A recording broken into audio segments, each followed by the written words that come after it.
प्रणाम। जय गुरुदेव। जय जय गुरुदेव।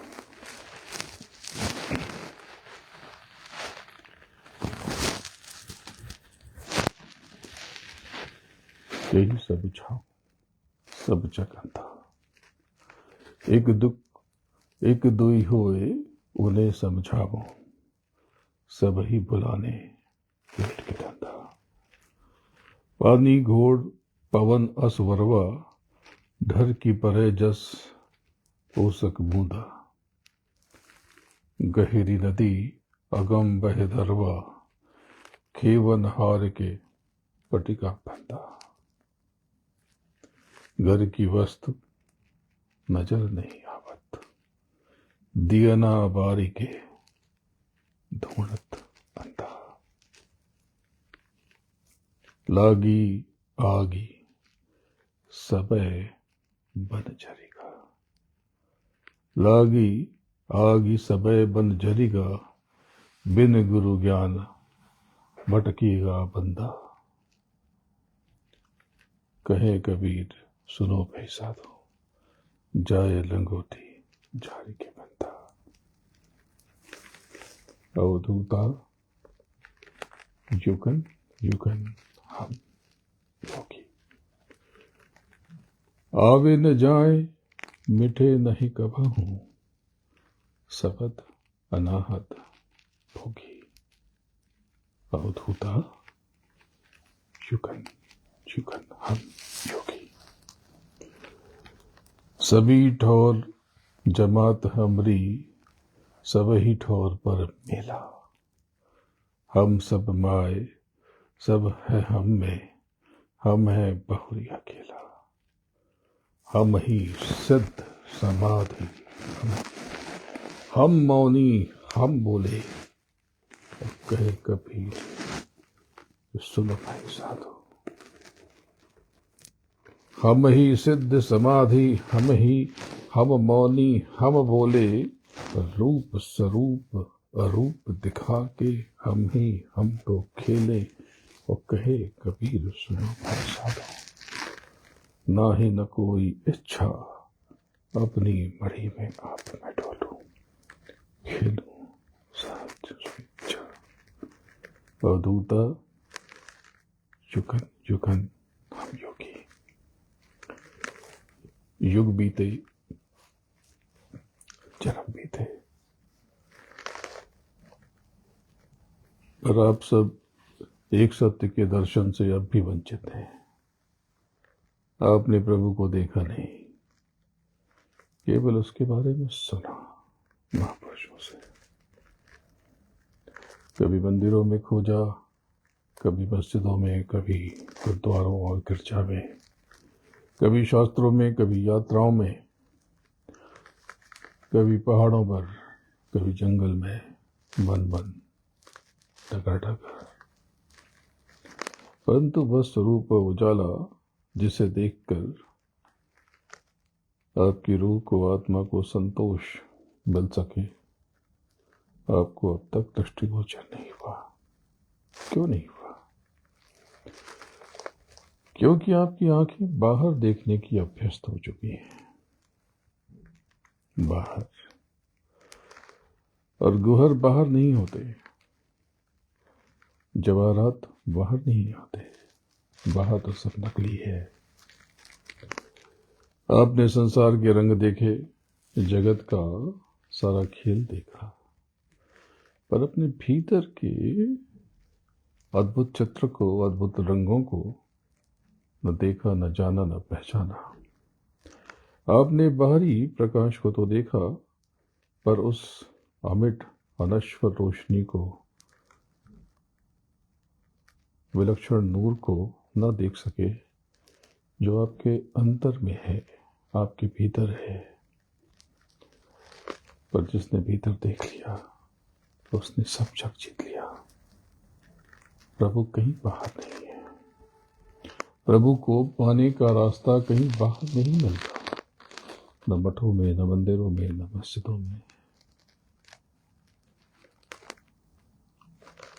प्रभु तो जहाँ मिलता है उसको पाने का रास्ता आपके भीतर से जाता है, आपकी इसी देह से जाता है, इसी प्राण में, इसी श्वास के पीछे से जाता है। परंतु आपकी दृष्टि संसार के भ्रमजाल में उलझी हुई है। जो भीतर जाने का साहस करता है, हिम्मत करता है, चाहत करता है, बस वही मालिक को पा सकता है, वही प्रभु का, सतगुरु का दीदार कर सकता है। मनुष्य बाहर जितना दौड़ता है, भागता है, कूदता है, फांदता है, भीतर से उतना ही रिक्त होता जाता है, खाली होता जाता है, सूना होता जाता है। वो सुख को तो खोजता है बाहरी, पर भीतर का सुख उसे नहीं मिलता। आंतरिक शांति से महरूम रह जाता है। वो बाहरी धर्म को तो ढूंढता है, पर उसे आंतरिक दर्शन प्राप्त नहीं होता, क्योंकि उसे दिशा नहीं मिली। उसे रास्ता नहीं मिला। अपनी दृष्टि को भीतर मोड़ो। जब ये बाहरी नेत्र स्थिर होते हैं, जब पलकें स्थिर हो जाती हैं, जब मन की चंचलता शांत होती है,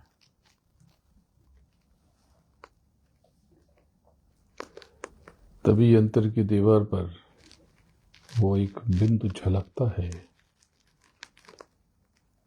जैसे ज्ञान द्वार कहा। ज्ञान द्वार, वो बिंदु बहुत सूक्ष्म है, परंतु उसी से संपूर्ण ब्रह्मांड का द्वार खुलता है।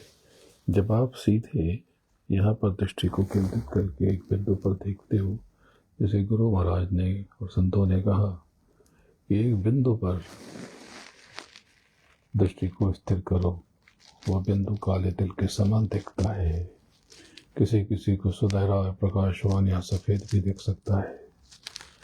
जैसे जैसे ध्यान गहराएगा, वह काला तिल रोशनी के हुजूम में, प्रकाश के पुंज में परिवर्तित होता जाएगा, रूपांतरित होता जाएगा, और वहीं पर सुराख बनता है, और उस सुराख से ऐसा प्रकाश झरता है, झरझर झरझर झरझर, मानो अंधकार की रात में अचानक प्रभात उतर आया हो, नूर बिखरने लगा हो। आपके अंधेरे जीवन में रोशनी का सुराग मिलने लगा हो। वो रोशनी, व नूर, वो प्रकाश बाहर का नहीं है, वो आपका अपना है। वो आपकी रूह की, आत्मा की पहचान है। जो उसे देख लेता है, वो जान लेता है कि सारा ब्रह्मांड उसी में समाया हुआ है। तो अब यह प्रश्न उठता है कि वह द्वार कैसे खुले।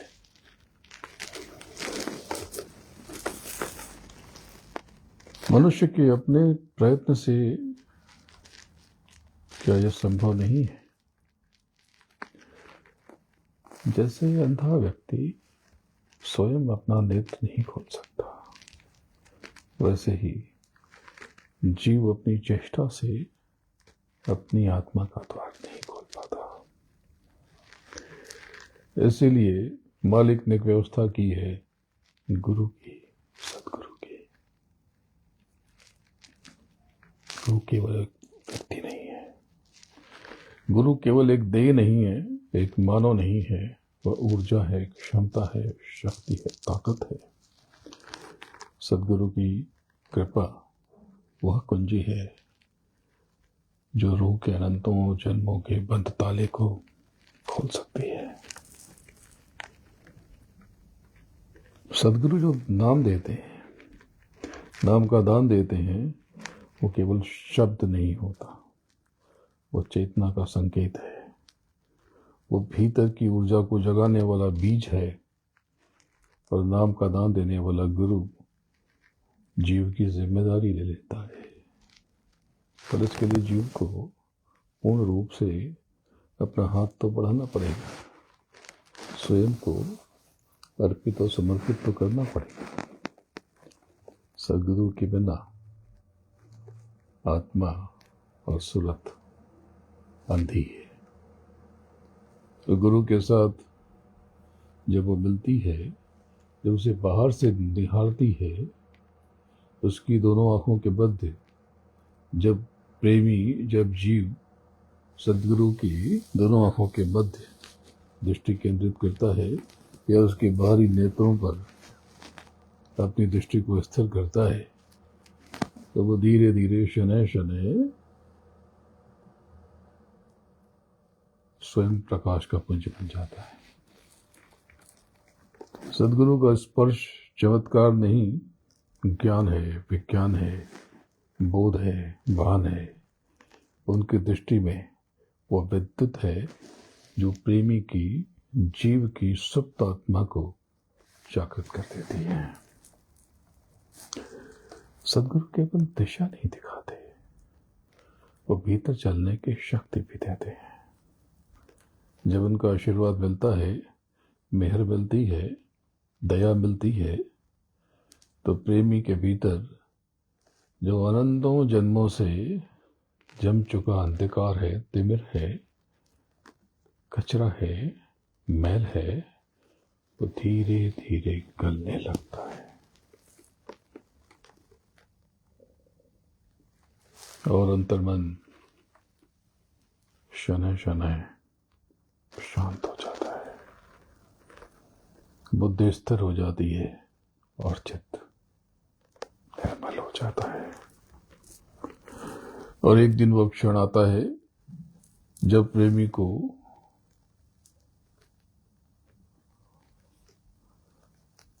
पूर्ण गुरु, संपूर्ण गुरु काले तिल का भेद दे देता है और प्रेमी उस भेद को पा करके ये भीतर के सारे पर्दों को भेद देता है, छेद देता है और उस पार फिर केवल प्रकाश ही प्रकाश होता है, रोशनी ही रोशनी, नूर ही नूर, अद्भुत, विलक्षण। तो वह काला तिल क्या है जिस पर आप दृष्टि केंद्रित करते हो? वह काला तिल आपके कर्मों की मैल है, अनंतों जन्मों का कूड़ा कचरा है जो कर्मों से पैदा हुआ। वह अज्ञान है, वो मन, बुद्धि, चित्त और अहंकार की परत है जिसने सत्य को ठप रखा है, जिसने सत्य तक पहुंचने का मार्ग बाधित कर रखा है। जब अभ्यासी ध्यान में स्थिर होता है तो उसकी दृष्टि इस तिल पर टिक जाती है, रुक जाती है, थम जाती है, ठहर जाती है।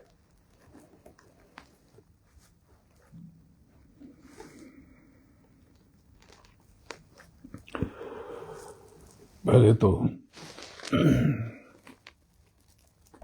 कालिक दिखती है, कालिमा, अंधकार दिखता है,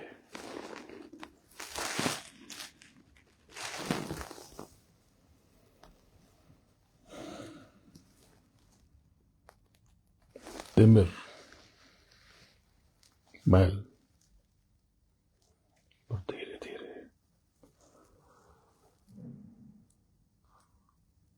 उसमें कुछ झिलमिलाने लगता है, कुछ टिमटिमाने लगता है। वो बिंदु पहले तो टिमटिमाता है और फिर फैलता है और फिर पूरे नेत्र गोलोक में उजाला भर देता है, जगमगाने लगता है। वो क्षण ऐसा होता है, वो लम्हा ऐसा होता है जैसे रूह का, सूरत का, आत्मा का सूर्य उदित हो गया।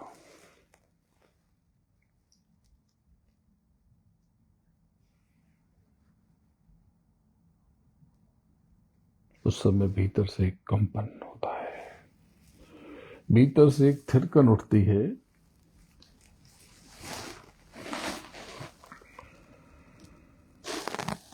रूह में कुछ झंकृत होता है, तरंगित होता है, कोई मौन संगीत बजने लगता है जिसे केवल अभ्यासी सुन पाता है, जिसे केवल सदगुरु के चरणों में निरंतर अभ्यास करने वाला, सिमरने वाला प्रेमी ही श्रवण कर पाता है। वह नाद अनहद है, वही नाद ब्रह्म है, पूर्ण ब्रह्म, पूर्ण ब्रह्म नाद। जब भजन में, ध्यान में, अभ्यास में, साधन भजन में प्रकाश का पुंज दिखाई दे और विलक्षण नशीला अनहद नाद सुनाई दे और नेत्रों में प्रकाश फैले, तो समझो गुरु की कृपा, सदगुरु की मेहर तुम्हारे ऊपर पसर गई है, तुम्हारे भीतर उतर गई है। उस क्षण अभ्यासी को समस्त अस्तित्व जैसे पिघलता हुआ महसूस होता है। वो रो पड़ता है, सिसक पड़ता है, फरियाद करने लगता है, पुकारने लगता है, क्योंकि उसे तब लगने लगता है कि अब वह अपने निज धाम पहुंच जाएगा, अब वो गुरु की मेहर को पालेगा, अब उसे वो सुराग मिल जाएगा, वह जो इतने जन्मों से खोया था उसका वजूद उसे आज मिल जाएगा। अब उसे विश्वास होने लगता है।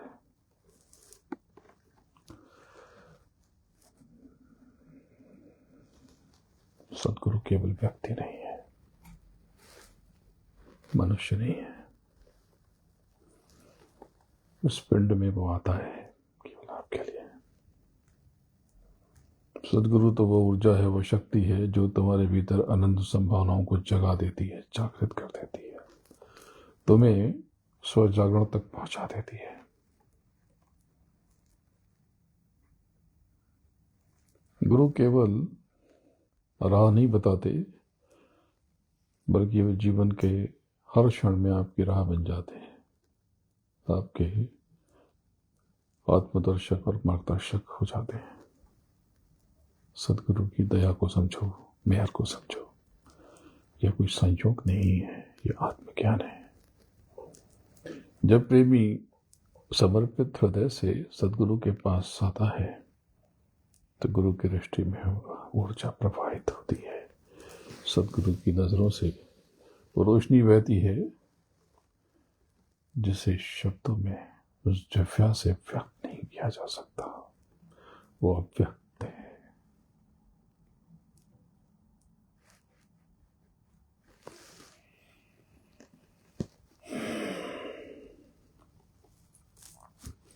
वो दृष्टि भीतर की सूखी नदी में पानी की तरह बहती है, जैसे वो आत्मगंगा हो, कल कल कल कल कल कल। और साधक के, अभ्यासी के, प्रेमी के अंतर्मन को नया जीवन प्रदान करती है। आपका मन, आपका अंतर्मन सूर्य की रश्मियों की तरह है, किरण की तरह है, उजाले की तरह है, परंतु धूल में दबा हुआ है। जो सत्य, रजस, तमस, मन, बुद्धि, चित्त, अहंकार, जल, पृथ्वी, अग्नि, वायु, आकाश, इनमें और इनकी प्रकृतियों में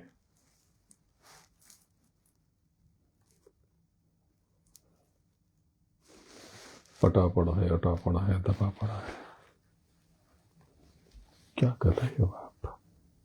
कब जागोगे? बड़े भाग मानुष धन पावा। आज ये सब मिल रहा है, बार बार थोड़ी मिलेगा। आज मैं आपके साथ हूं, कल को खो जाऊंगा। फिर क्या करोगे? तो सदगुरु की दृष्टि सारा धूल, सारी मैल हटा देती है। तो साधन भजन केवल बैठना नहीं है, ध्यान वो प्रक्रिया है, वो क्रिया है, वो तरीका है जिसमें सदगुरु की दया और कृपा और प्रेमी का समर्पण मिलकर एक दिव्य नाद उत्पन्न करते हैं।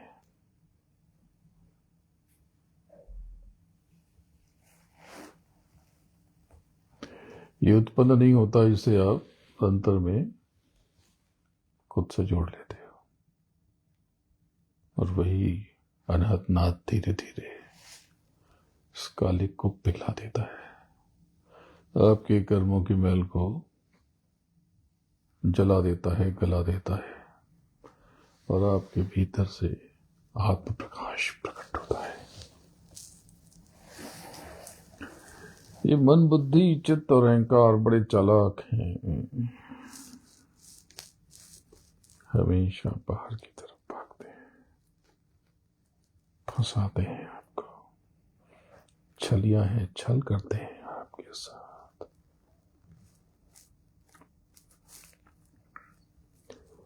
बाहरी अनुभव, भारतीय इंद्रियों के रसों, बाहरी चीजों और वस्तुओं में आपको उलझाते हैं, फंसाते हैं।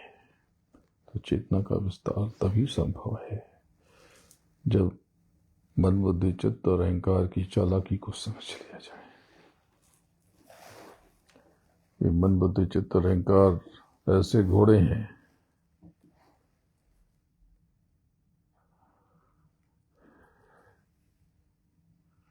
जो अगर नियंत्रण से बाहर हो तो आपके जीवन का रथ हमेशा लक्ष्य से दूर रहेगा। तो साधन भजन का पहला नियम है दिशा, चित्त को स्थिर करना। मन, बुद्धि, चित्त और अहंकार को स्थिर करना आसान नहीं है, परंतु सदगुरु की दया और मेहर से यह संभव है, मुमकिन है। ये जो अहंकार है, जो बाधक है, अहंकार ऐसा पर्दा है जो अंतर के प्रकाश को छुपा देता है और आप झूठे ही इतराने लगते हो कि मुझे जानते नहीं हो मैं कौन हूं, अरे उसने मेरा अपमान कर दिया। झूठा मान, झूठा अपमान। इसलिए अहंकार जितना कम होगा, प्रकाश उतनी ही तीव्रता से, उतने ही वेग और आवेग से प्रकट होगा।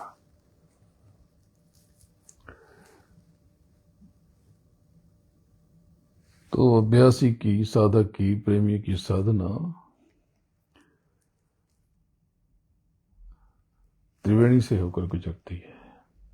त्रिवेणी यानी अंतर मन का संयम, विचारों की गहरी समझ,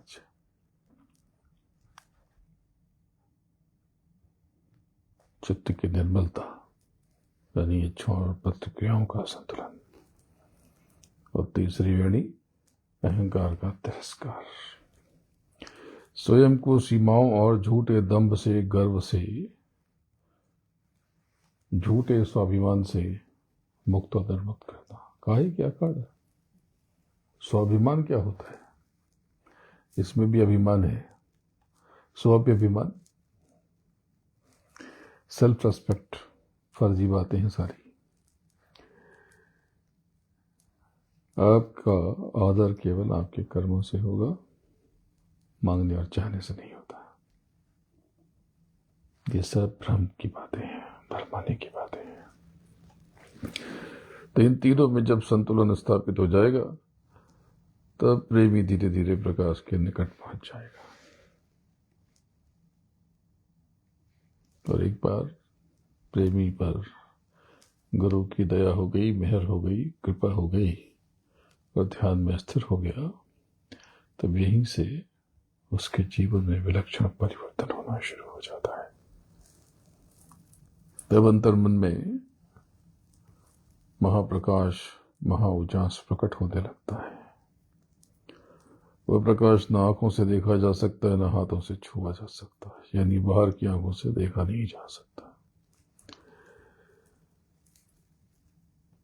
जो प्रकाश भीतर प्रकट होता है वही परमानंद है, और वो भीतर की आंखों से ही महसूस किया जा सकता है। तब जब वो महसूस करता है, आभास और एहसास करता है, अनुभव करता है कि अब उसके सुख तक की सीमा मिट गई है। उसकी श्वास प्रश्वास, उसकी धड़कन, उसका मन सब प्रकाश में विलीन हो गया है, लीन हो गया है, खो गया है। सदगुरु को कभी भी बाहरी विचारों से, बाहरी दृष्टि से, बाहरी समझ से न जाना जा सकता है, न पहचाना जा सकता है। बाहरी चीजें, बाहरी इंद्रियां, मन, बुद्धि, चित्त और अहंकार केवल आपको सदगुरु से दूर करते हैं। आप तो केवल अंतर की दृष्टि से जानने और पहचानने की कोशिश करो। जब अंतर में उतरोगे तब आप महसूस करोगे कि आप और ब्रह्मांड दोनों अलग नहीं हैं। सारा जगत मालिक की चेतना में ही समाहित है, जीव की चेतना में ही समाहित है, और जीव उसी का एक अभिन्न अंश है, हिस्सा है। परमानंद का यह अनुभव अत्यंत तीव्र परंतु शांति और माधुर्य से पूर्ण होता है, परिपूर्ण होता है। और वो आनंद किसी वाणी, किसी शब्द, किसी रस में नहीं समाया जा सकता। उस अनुभव को किसी भी व्याख्यान में, आख्यान में, किसी वक्तव्य में लपेटा नहीं जा सकता। उससे तो केवल जीते जी महसूस किया जा सकता है। जब आप महसूस करोगे तो कह उठोगे कि मैंने सोचा था कि मैं खोज रहा हूं, और अब मुझे पता चला कि मैं कभी खोया ही नहीं था। मैं तो हमेशा वहीं था जहां मेरा सदगुरु था, जहां पर शब्द था, नाद था, महाप्रकाश था।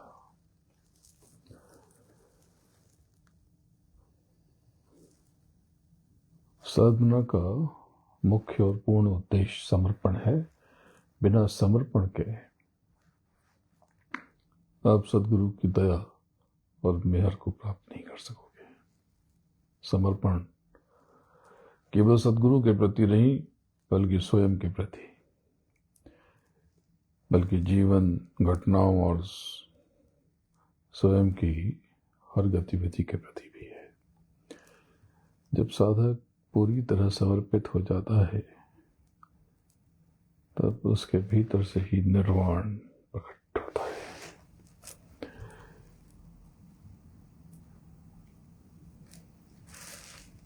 मानसरोवर पर स्नान करना कोई वस्तु नहीं है, और ये तो एक अनुभव है, ऐसा एहसास जिसमें सुरत, अनंत प्रकाश और अनंत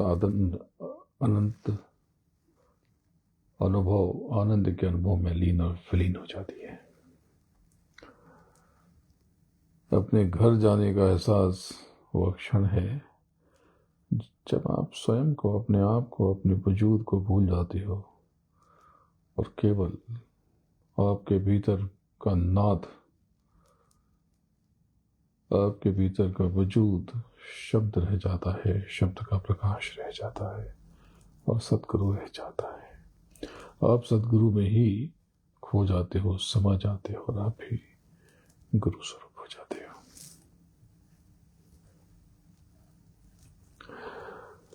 वह शब्द आपके भीतर है, वो किसी और का नहीं है। जो खोज रहा है वह अंततः अपने भीतर ही मिल सकता है। जो समर्पित है, सदगुरु के चरणों में जो अर्पित है, वो वही शब्द स्वरूप हो जाता है, महाप्रकाश बन जाता है। तो साधन भजन केवल मठ या ध्यान कक्ष तक सीमित नहीं है। यह तो वह कला है जो आपके जीवन के हर क्षण को दिव्यता से भर देती है। अभ्यासी का दिन कोई साधारण दिन नहीं। प्रत्येक कार्य, प्रत्येक संचार, प्रत्येक दृष्टि सतगुरु की तरफ बढ़ने लगती है। यदि आप अपने हर श्वास में सतगुरु का सुमिरन कर सको, आपका पूरा जीवन ही ध्यान और भजन बन जाएगा।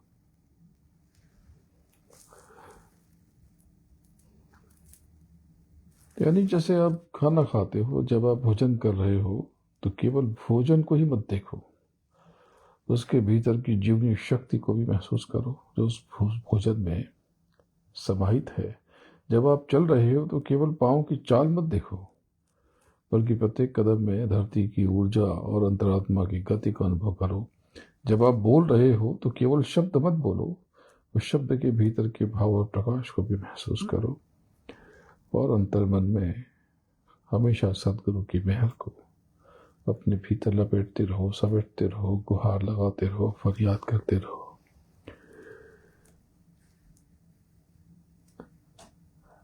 जब आप ये करते रहोगे, नित्य साधन भजन में बैठते रहोगे, तो साधना का अगला चरण है चेतना का विस्तार।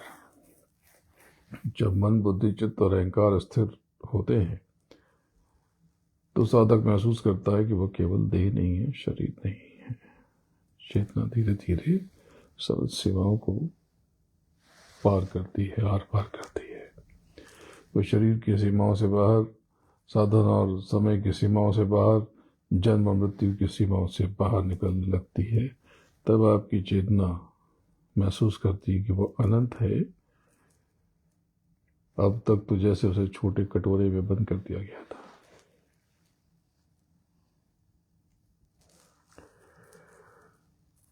जब आपकी चेतना का विस्तार होता है, तब आपको यह अनुभव होता है कि आप और ब्रह्मांड दूजे नहीं है, द्वि नहीं है, बल्कि आप ब्रह्मांड का बहुत महत्वपूर्ण अंग है, प्रत्यंग है।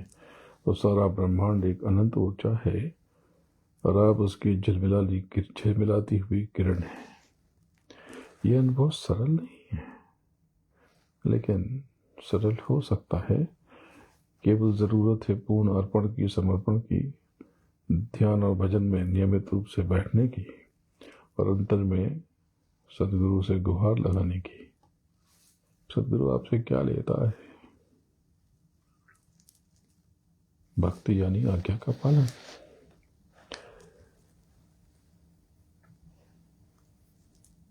और एक बार चेतना का विस्तार हो गया तो साधक के भीतर उजास प्रकट होता है, महाप्रकाश प्रकट होता है, शब्द प्रकट होता है। और वो प्रकाश केवल, वो शब्द केवल कल्पना का नहीं है, जीवित अनुभव है। जब प्रकाश भीतर प्रकट होता है, तब आप स्वयं और संसार को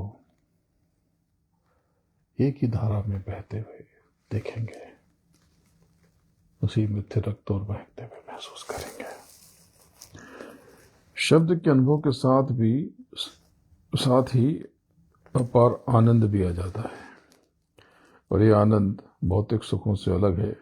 यह आनंद स्थायी है, चिरस्थायी और अनंत है। अनंत और परम अनंत।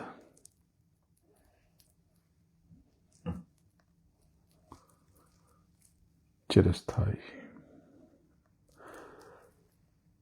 तब आप महसूस करते हो कि आपने सुख दुख जीत हार सभी को देखा। अब तो केवल महा आनंद ही नजर आता है। वो प्रकाश जो आपका अपना है,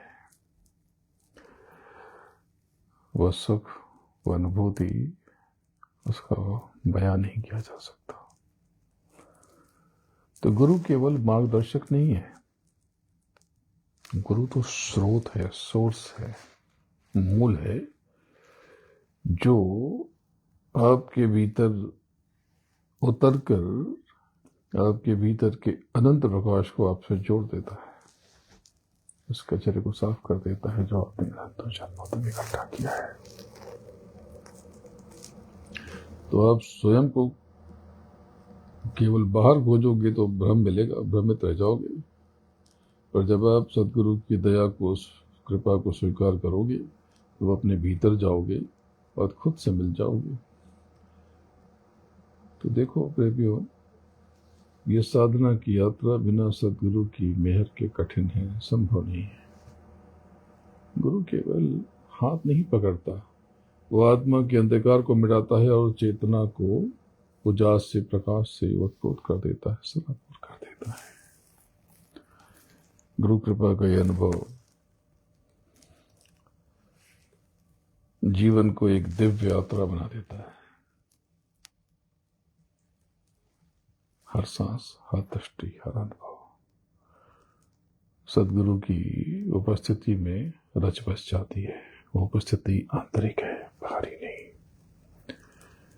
तो साधना का जो मुख्य चरण है वो पूर्ण समर्पण से मिलता है।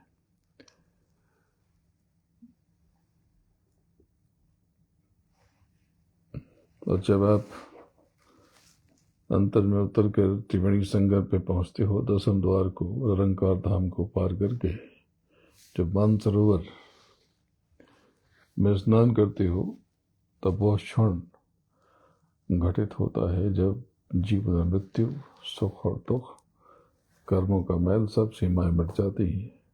तब आप कह उठते हो कि मैं अब नहीं हूं, मैं तो केवल शब्द हूं, मैं तो केवल आनंद हूं। यह अनुभव किसी धर्म, किसी व्रत, किसी कर्म, किसी बाहरी आचार विचार,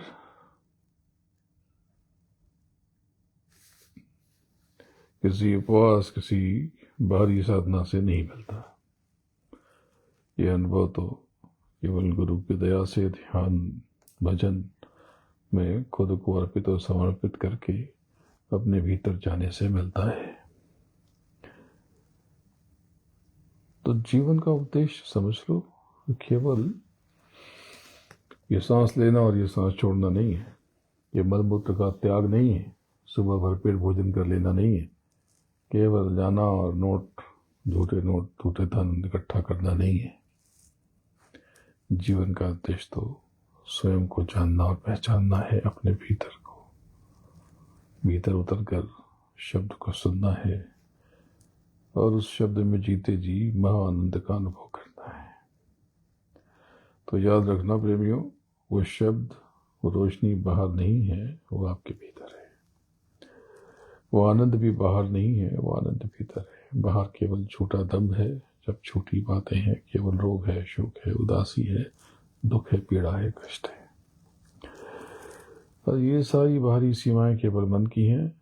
जब अंतर्मन आपका शांत हो जाता है, जब सदगुरु के चरणों में आप खो जाते हो, तो आपकी चेतना विस्तारित हो जाती है।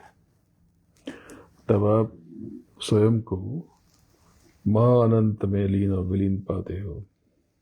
तब आप शब्द स्वरूप हो जाते हो।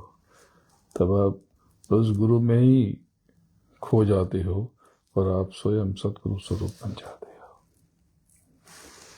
लेकिन इस समय मैं स्कॉटलैंड में हूँ। अभी भी भजन पे बैठा हुआ तो कुछ प्रेमियों को कुछ महसूस हुआ। भजन से बाहर आकर के मैंने सोचा आपसे बात कर लूं।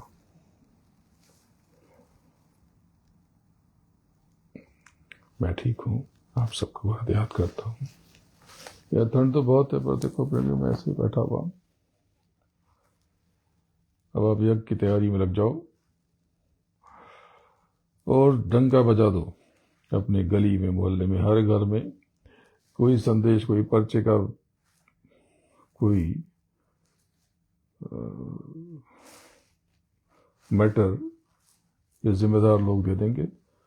भुसावल के प्रेमियों से बात कर लो या बरेली, इन लोगों से बात करके जो भी मजमून वो तैयार हो, तो सबको, नहीं तो मोबाइल से ही फैला दो। सबको बता दो कि देखो ये यज्ञ होने जा रहा है। हम सिर्फ इतना चाहते हैं कि ये अच्छा काम है, आपकी भागीदारी हो जाए। कुछ प्रेमियों ने तो मुझे तस्वीर भेजी कि अपने कारोबार में एक डब्बा रख दिया, एक गुल्लक बना के बड़ा सा, उसी पे लिख दिया, पर्चा उसी पे चिपका दिया है। तो कुछ नहीं, बस आप वाली इसमें 1 रुपया डाल दो। बोले एक ही डाल दो? बोले आपकी मर्जी, 1 डालो, 100 डालो, 1000 डालो, लाख करोड़ डालो। एक खाता खोलने की बात है, जो डालोगे आपके पास ही कई गुना लौट के आने वाला है। ये कर्मों की आहुति है। ये आपको अनंतों जन्मों के चक्र दुष्चक्र से बाहर निकालने का जुगाड़ है।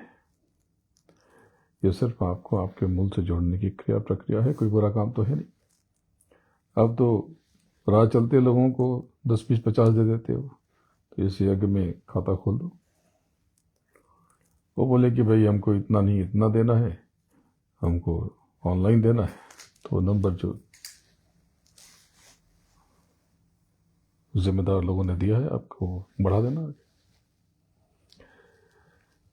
जो मल्टी स्टोरी में रहते हैं, अपनी इमारतों में बिल्डिंग बता दें, किसी भी धर्म का हो, कोई दिक्कत नहीं। हिंदू हो, मुसलमान हो, सिख हो, ईसाई हो, जैन हो, पारसी हो, या कोई भी धर्म का हो,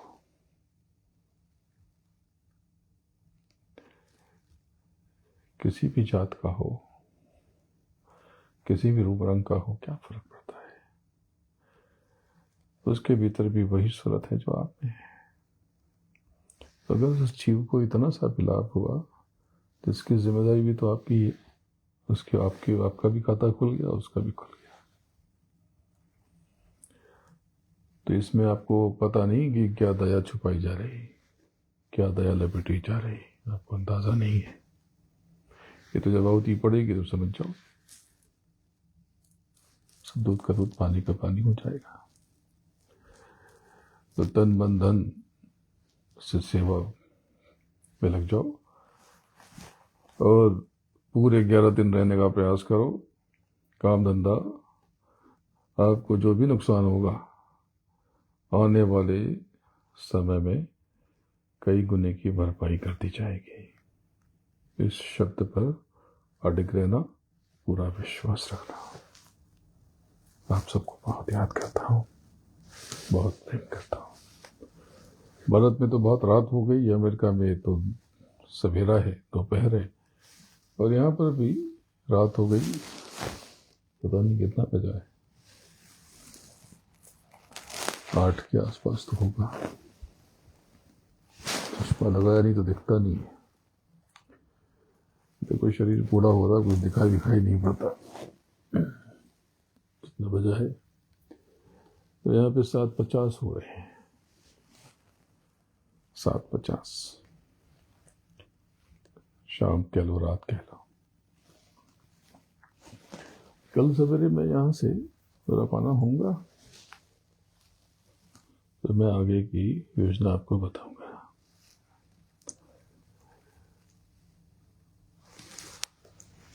गुरु महाराज के चरणों में नमन करता हूँ और आप सबको प्रणाम करता हूँ।